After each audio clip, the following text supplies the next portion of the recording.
This is the story of a young woman with big dreams, destroyed by the one man she trusted most. Before we dive into this chilling story, make sure to subscribe and stay active. It really helps me out. I'd be super grateful. Let's get started. In January 2024, in northern Chile's vast desert, researchers made a frightening discovery. While studying the area's rock formations, they found human bones partly sticking out of the sand near the city of Calama. This empty, dry region's extreme weather can keep bodies preserved for long periods. The scene was disturbing. The body had been buried in a shallow grave with no clothes or personal items nearby that could help identify the person. The researchers immediately called the police. A special team of forensic experts and crime scene investigators quickly arrived. Their examination showed someone had clearly tried to hide the body.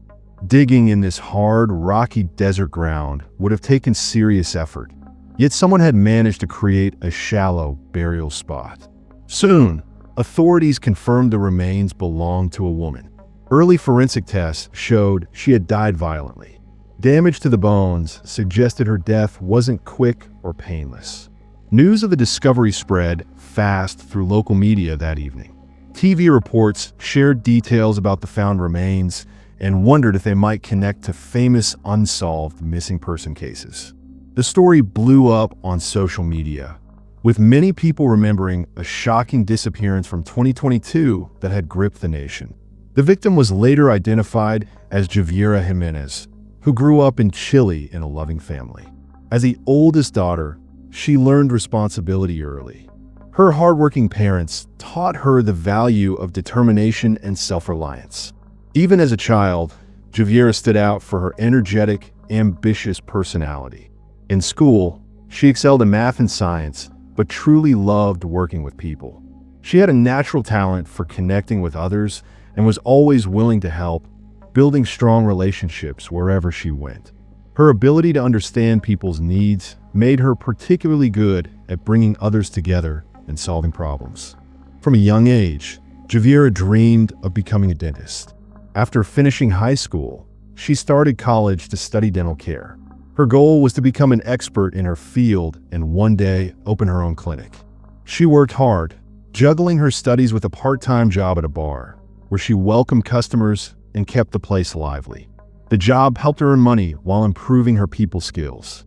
Javiera was also building a following on social media. At first, she just posted about her daily life, but soon, brands noticed her. She began promoting clothes, makeup, and other products, teaming up with local businesses. Her natural charm and ability to connect with people quickly grew her audience. Even with her busy schedule, Javiera never stopped pushing herself. She was focused on becoming financially independent. By 18, she had moved out of her family home, paying all her own bills. Her family admired how responsible and self-sufficient she was. No matter how much she had going on, Javiera always made time for her loved ones. She was especially close to her mother and brothers, visiting often and sharing her dreams with them. She hated standing still. She was always working towards something bigger. Right before she disappeared, she was planning to move to a new place, grow her social media career, and keep advancing in her studies. In 2022, Javiera met Andres through mutual friends. At first, he seemed like a good guy, charming, confident, and easy to talk to. He made a strong first impression. He was sweet, paid attention to her, and showed real interest in her life. Before long, their friendship turned into a relationship. In the beginning, everything felt perfect. Andres supported her goals, cheered her on, and even admired how independent she was. However, as time passed, warning signs began to appear. Javiera started to notice that Andres acted overly possessive. He did not like her job at the bar, watched who she talked to, and often demanded to know where she had been. Slowly, his actions became more controlling. He would arrive without warning, even when she told him she was occupied. He'd check her phone, asking about every new person in her contacts. His jealousy became worse over time. Andres did not approve when Javiera went out with friends, particularly if men were present. Later, more disturbing facts came out. Andres was often secretive about what he did. He did not have a regular job, yet he always had cash. When she asked about his work, he would not give straight answers. As time went on, Javiera found out that Andres' name had come up in groups connected to crime. Among some friends, people began saying he might be involved in illegal business.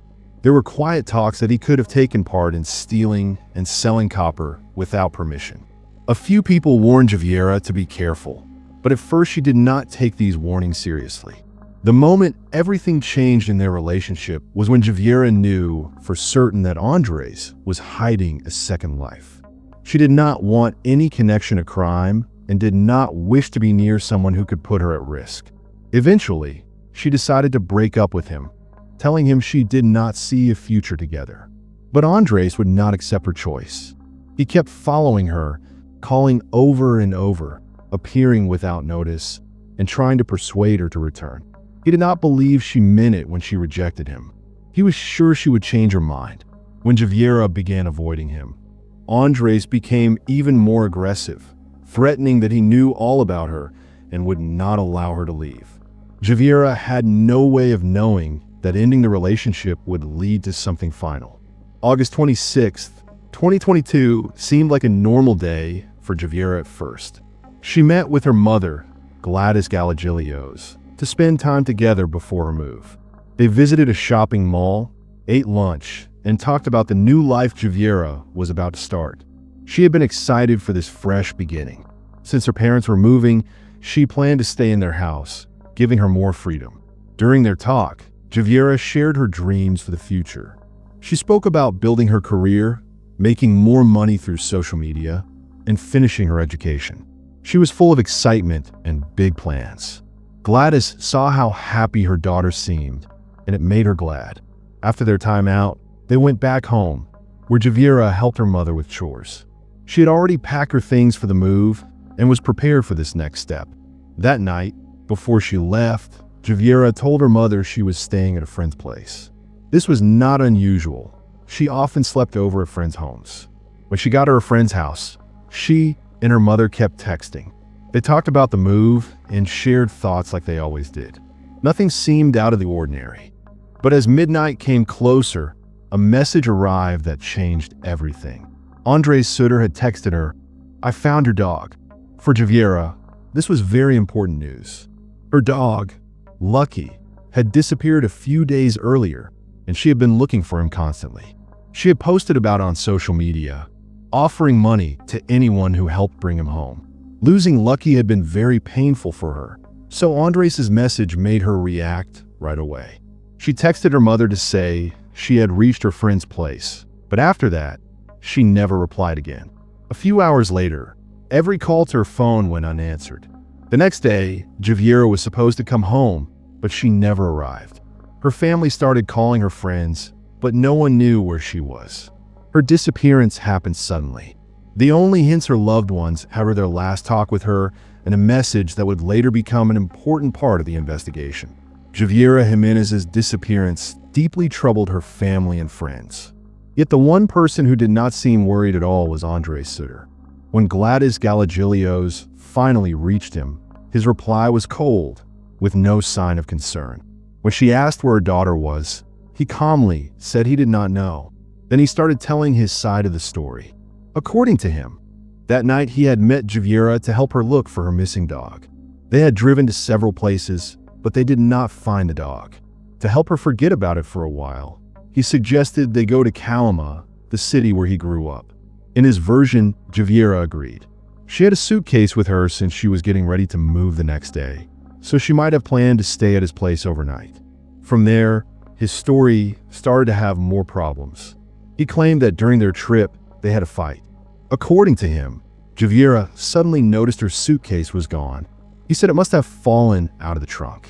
Upset, she demanded they turn around and search for it. Andres said he stopped the car and offered to help find her things, but Javiera refused to get back inside. She just stepped out and said she did not want to keep going. "I left her there because that was what she wanted. I thought she would find a way home," he explained. This story did not add up. Javiera supposedly ended up alone on a highway late at night, far from the city, with no car, and no way to call for help. And yet he did not try to persuade her to get back in the car. He did not even make sure she was safe. Gladys knew right away that his story did not make sense. She asked him for exact details, but Andres began giving answers that did not match. First, he said he had left her near Calma. Then he changed it to somewhere on the road back to Antofagasta. He could not say for sure where this had happened, which made her even more suspicious. When Gladys asked why he had not called her or any of Javiera's friends to tell them he had left her alone at night, Andres paused. "I thought she was just angry and would find her own way home," he said. But his explanation did not sound believable. A few hours later, he told a different story. Now, he said that after leaving Javiera, he had been in a car crash. He claimed another car had hit his from behind, and he had gone to the hospital to be examined. This, he said, was the reason he never returned to look for her. Late Saturday night, almost a full day after Javiera disappeared, her mother, Gladys Gallegilios, got a strange message. It came from a number she did not recognize, and it read, "Mom, it is me. I left. There was an accident. I need some time. Do not worry about me. I will come back once everything is settled. Love you. Take care of Grandma and my brother." Gladys read it again and again. Something was wrong. The way it was written felt distant, not personal. But what worried her most were the mistakes. Her daughter always wrote carefully, never used short forms, and never made spelling errors. This message had typos and wording that did not sound like her. Her first thought was to call the number that sent the message. The call failed. The phone was already turned off. Her fear grew stronger. She quickly contacted Javiera's friends and showed them the text. They all agreed. Javiera would never write like this. They knew how she texted, her usual phrases, and her way of speaking. This message felt stiff and unnatural, nothing like her. The words were also strangely unclear. Where she exactly? What kind of accident had happened? Why did she not explain anything? Why send a short, mysterious text from an unknown number instead of calling? Gladys went straight to the police. The message was recorded as a possible attempt to mislead the investigation and shift attention away from a possible crime. A special team was quickly put on the case. Investigators first tried to trace where the message came from. The phone company confirmed the number was registered under a fake name, something people often do when buying untraceable prepaid phones. Next, police tried to track the phone's location. They hoped to find the general area, but the device had been turned off right after sending the message. The last signal placed it near Calma, the same place Andres claimed to have last seen Javiera. Further examination showed the phone had been used just once, only to send that single message. This suggested the text was planned ahead of time, meant to trick her family and make it seem like she left on her own. Experts also studied the message itself. Language specialists confirmed it was written by someone who did not know how Javiera normally wrote. The errors and strange word choices were obvious. This was not how she communicated. This finding became the main proof that the message was fake. It showed police that Javiera had not disappeared willingly. From this moment, investigators treated the case as a potential crime, and Andres Sutter became their top suspect. Once authorities proved the message in Javiera's name was false, there was no question something criminal had occurred. But without solid physical evidence, the case progressed slowly. Officially, Andres was only a person of interest, so he could still go wherever he wanted. Knowing that each passing day made finding the truth harder, Javiera's family and friends started their own search. They talked to people who knew Andres, looked into his background, and tried to find any connection to illegal activity. Soon, they found proof tying him to crimes. Through people who knew him, they discovered claims that Andres had stolen copper from trains. He was supposedly part of a crew that took and sold metal illegally. They also heard about his violent tendencies. People described him as quick to anger. He often got into fights, had been in physical confrontations, and couldn't stand being challenged. These discoveries made the family even more afraid. If he had a history of violence, he could definitely commit a serious crime, especially when angry. Javiera's friends remembered her telling them how Andres was becoming more controlling and obsessed. They found old messages where she worried he was following her, calling constantly and demanding to know where she was at all times. While her loved ones kept searching, police forensically examined Andres' car. As the last person seen with Javiera, his vehicle might contain important clues. Inside, they found blood traces. First tests showed stains on the passenger seat and door interior. They also found fibers matching clothes Javiera had worn. The blood samples went for DNA testing.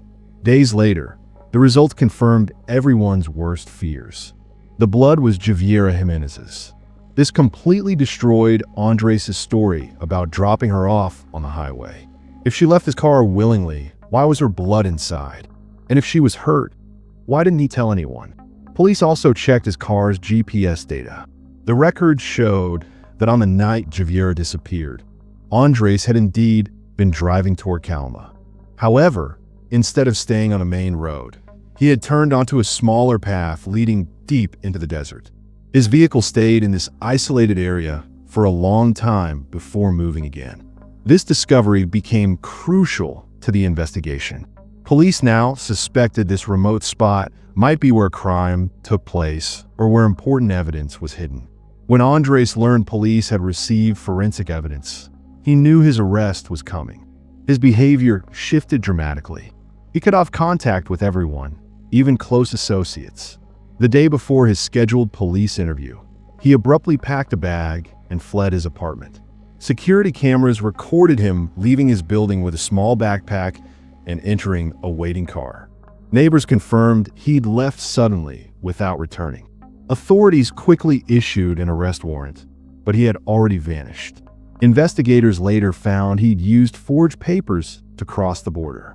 Now officially a fugitive, his name was added to international watch lists, yet he'd successfully disappeared. For Javiera's family, only two things remained: their fight for justice and their agonizing wait. They held on to one certainty: eventually he would slip up, and when that moment came, justice would find him. Initial efforts to capture Andres failed. Police discovered his abandoned car near Antofagasta's outskirts, but he was gone. Clearly, he'd meticulously planned his escape. Phone records revealed he'd contacted several known criminals in his final hours in Chile, supporting theories he'd used underworld connections to disappear. Investigators soon confirmed Andres had illegally crossed into Bolivia, avoiding official border posts by using smuggling routes favored by drug traffickers. In his new country, he adopted a fake identity. For months, he remained hidden, knowing authorities worldwide were searching. Despite investigative hurdles, Javiera's family never surrendered. Gladys Galagios tirelessly worked to keep the case visible, ensuring Andres Sutter stayed on international most wanted lists. The family mobilized media outlets, launched social media campaigns, and distributed thousands of wanted posters. Their hope: someone somewhere would recognize him. Their most effective move came when they announced a cash reward for credible information about his location. The substantial sum quickly generated results. By late 2023, reports placed Andres in a Bolivian city. He was living quietly, avoiding crowds and limiting interactions. Bolivian authorities began surveillance. Using informant tips, they learned he'd been using an alias, taking temporary jobs, and avoiding any paperwork that might reveal his true identity. But his disappearance was not as complete as he had believed.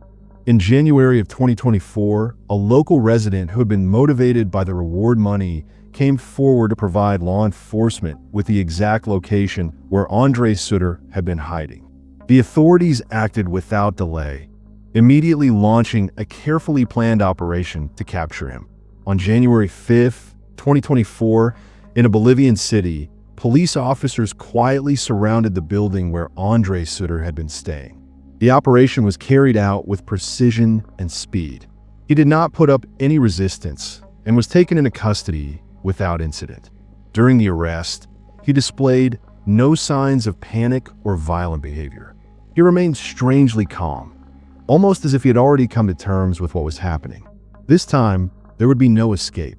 Andres was officially in police custody and would soon be sent back to Chile to face justice. After his arrest was confirmed, the Bolivian authorities immediately began the legal process for his extradition. Within a matter of days, Andres was transported back to Chile, where he would finally stand trial for his crimes. For Javiera's family, this moment represented a crucial step forward. They could finally see the person responsible for taking their daughter's life being held accountable. However, they understood that this was only the beginning of a much longer battle. They were fully committed to ensuring that he would receive the most severe punishment possible under the law.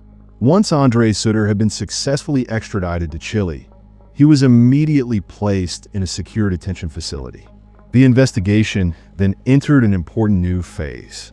Now that the primary suspect was in custody, the authorities finally had their best opportunity to obtain the answers they had been seeking for nearly a year and a half.